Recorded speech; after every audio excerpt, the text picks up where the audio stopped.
What's happening, guys? Safety Liner C2 here. Bus stuff for sale where none of the stuff here is newer than 1983. This is a really good one here. Alright, two things just before we get started. First off, I am not the seller here. I am not responsible for anything that happens to these. The pictures are not mine. All of that stuff. I'm pretty sure all of these already sold anyways, but still just want to throw that out there. And the second thing, if you have something that you want me to show off either for lots of lots or bus stuff for sale, go ahead and throw it in the video request form. You can find that in the description.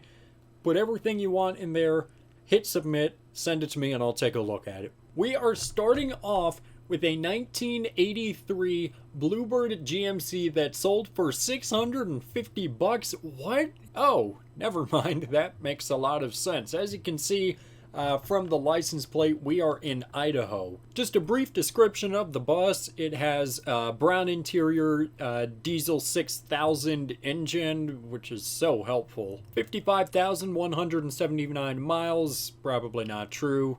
Other information, mechanic special. Ooh, buyer is responsible, help is not available, all that fun stuff. Let's go back to the pictures and let's take a look at it. So first off, this is almost a good looking bus right here. There, obviously we're missing the headlights, we're missing the school bus sign up there, but I mean, it's still a nice looking bus here. We do have these hooks up front, so there's that. Here's a better look at the side of the bus. Take a look all the way at the back. You can see it says Idaho right there. I'm not really familiar with Idaho specs, but it is interesting that they put the state name on there. Otherwise, the side of the bus looks to be in, fairly decent condition for the age. The back of the bus, you can see we do have an airfoil up top. There is no rear warning light covers. I don't like that at all. It just looks really weird. And it just looks like the whole roof cap.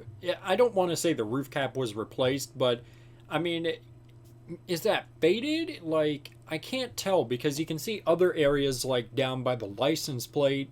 It's one color, and then on the door it's a different color. I'm not exactly sure what's going on here. I'm going to assume that it's all just faded. The fact that there are still Blue Bird mud flaps on there that appear to be in good condition, thumbs up. Here's the other side of the bus. Again, this looks to be in fairly good condition, it's just normal wear and tear for the age, especially in Idaho. Here's the front passenger side of the bus. You can see there's a manual jackknife door. Unfortunately, there's no interior pictures, but you can see just a few of the seats there. Like I said in the description, they are brown. And considering that most of the bus is in fairly decent shape, I'm going to take a guess and say that the interior is in decent shape as well. Here's the build plate, manufactured in June of '83. So for $650, I don't know if it runs. If this runs and doesn't have, any major problems, even if it did have like a few problems, $650 isn't bad. That's pretty good. So definitely jealous of whoever bought this, especially if it runs. We're going to take a look at the same exact district from another thing I am extremely jealous of whoever bought this, especially if it ran. It's a 1978 Blue Bird All-American. It sold for $1,300. The mileage on the bus says that it's 44,708. That's probably not right. Maybe 144,000. Who knows? Just take a look at this gorgeous school bus right here. I've said it once. I will say it again. If C2s did not exist, this would be my favorite bus. This is my favorite Type D. This is my favorite Blue Bird, my favorite Effie, and my favorite Ari. I love these 80s All-Americans. So again, it looks to be in fairly decent condition for the age. The school bus sign was painted over, and you can see that there is no glass one on here. This would have just been a sticker. Also, I'm surprised for both of these buses for the age, considering an 83 and a 78, that they do have amber warning lights. Here's a look at the driver's side of the bus. It looks like the whole stop sign mechanism was removed and there was some sort of base plate put on over it. Here's the back of the bus. The tires look almost brand new on there. Here's the back side of the bus. Not sure exactly what all that, white, bluish, whatever color that is on the bumper is, but maybe that can just be painted over. Again, it looks to be in phenomenal shape here. Here's the back passenger side. You can see that there is a clearance light missing, and it looks like the Blue Bird plate was removed as well. I wonder if bus fans went and snagged that. A better look at the passenger side. Here's the front of the bus. You can see another jackknife door. And just looking at the stepwell, doesn't look terrible. It looks like there's just kind of dirt around the perimeter of it, and a little bit of rust here and there, but otherwise, okay. These seats are in much better condition than I thought they would be. You can see that there's a couple tears in the seats. It looks like they haven't been cleaned in a while. Maybe a little bit of mold on them, I'm not exactly sure, but this looks fairly clean. The ceiling looks like it's doing well, and really only just one seat kind of in the middle looks like it was severely damaged in some way, shape, or form. Here's the driver's area of the bus. You can see the seat is damaged and was duct taped back together. That obviously didn't hold. It looks to be fairly dirty up front, but you know what? That is okay, and the rest of the bus makes up for it. You can see we have the super old style control panel, which I love that control panel, and I like how the green is all throughout the bus. Here's a look that if you were looking directly down sitting in the driver's seat, you would see. Looks like the steering wheel is a little damaged at the three pillars, and it looks like the dust or dirt or whatever is just kind of caked on there, so I'm sure with a good clean, all of that would come off. There's a look at all the switches. You can see that they even put in a power outlet right there. Again, it doesn't look terrible. It just needs a cleanup. Here's the engine. It does not look like it has ran for some time. Look at all the dirt and dust, or at least been opened for a while. It's probably been sitting for a while, unfortunately. Here's a look from the back of the bus forward. Seats are still looking, they could certainly be in better condition, but they are not the worst looking seats I've ever seen. Here's a shot of the E-door. Another look at the seats. Yeah, that one seat is just, that one looks like it's the worst one out of the bunch, but still, that's not even, like unbearable. There's all of that stuff. I'm surprised again, it is just in such good condition. Here's a look at the chassis build plate and a look at the body build plate. Oh, and it even has a heater in there. Okay, so both of those buses are in phenomenal shape. Again, like I said with the Chevy, I would be very interested to see if this was actually running.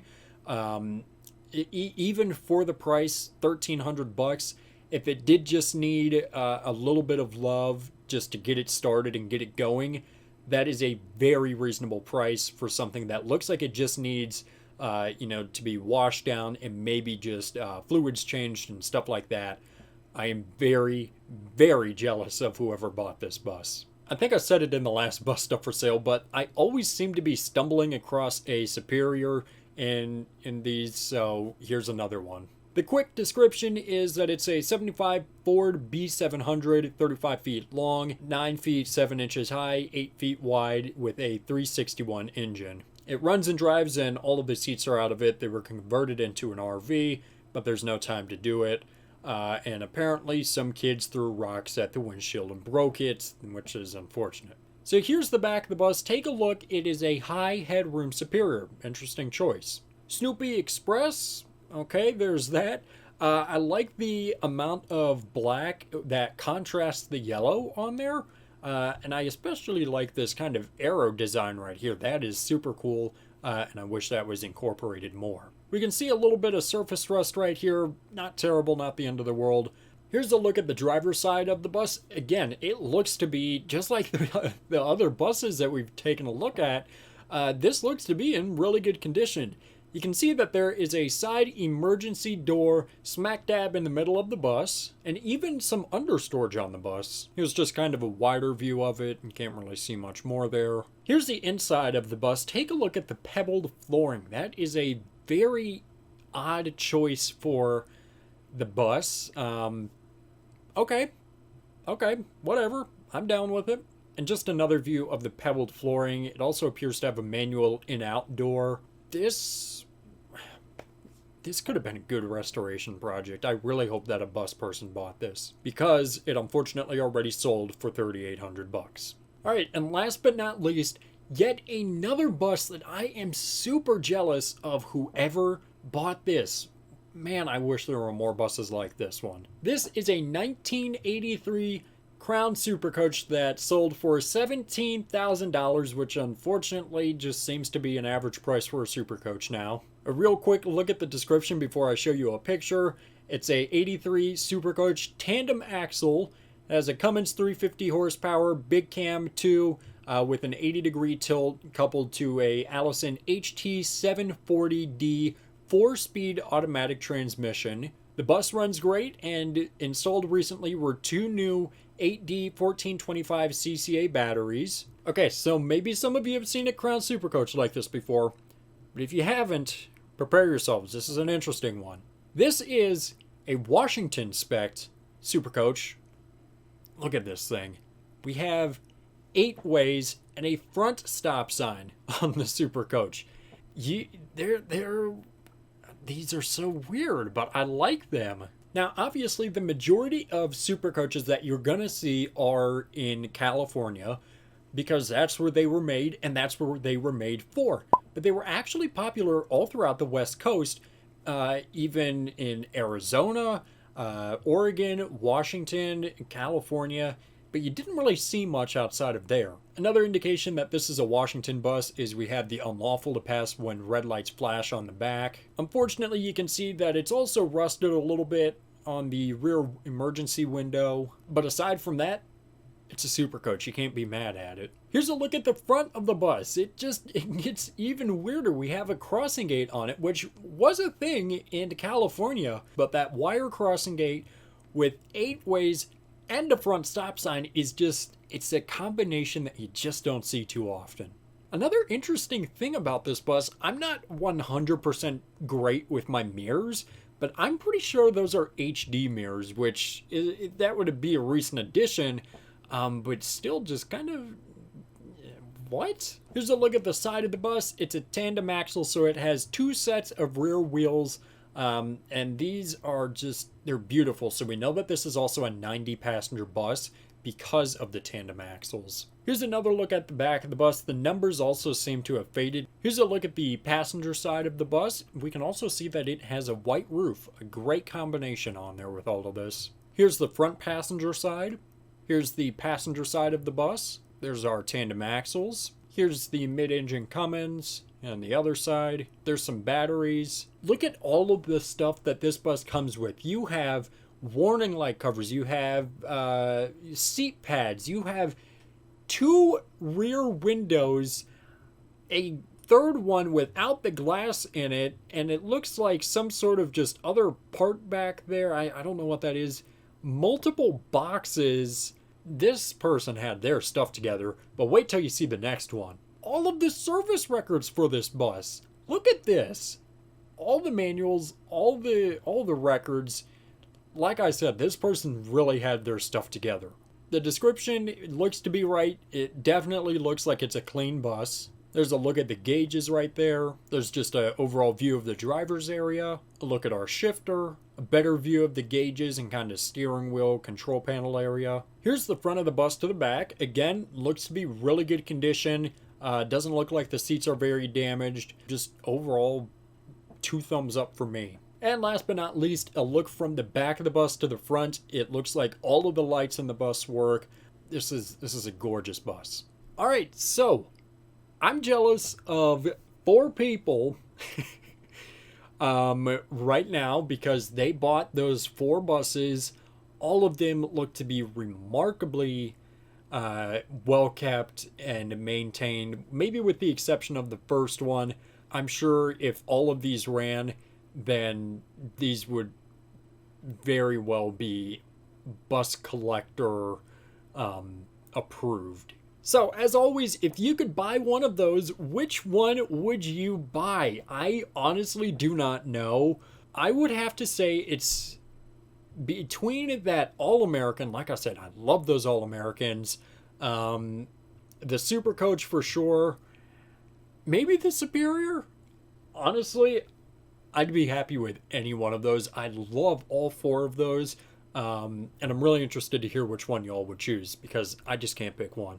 Friendly reminder, if you have something that you would like for me to take a look at, either for bus stuff for sale or lots of lots, check out the video request form in the description, send it over, and I will happily take a look at it. So yeah, guys, that is going to do it for this video. Thank you so much for watching. Always appreciate it. Make sure you subscribe right down here. It's a magical red button that says you are now subscribed to Safety Liner C2. Make sure you comment up here, down here, over here, or over here. I don't know where they put down here, they put it. Make sure you also give this video a thumbs up, or all of these awesome buses are just going to disappear and I'm not going to have anything else to show off. And make sure you also share this video with a friend, show it to your mom, show it to your dad, show it to a guy in a random street. I don't care, don't let anything happen to you. So yeah, guys, that's going to do it for this video, and thanks for watching.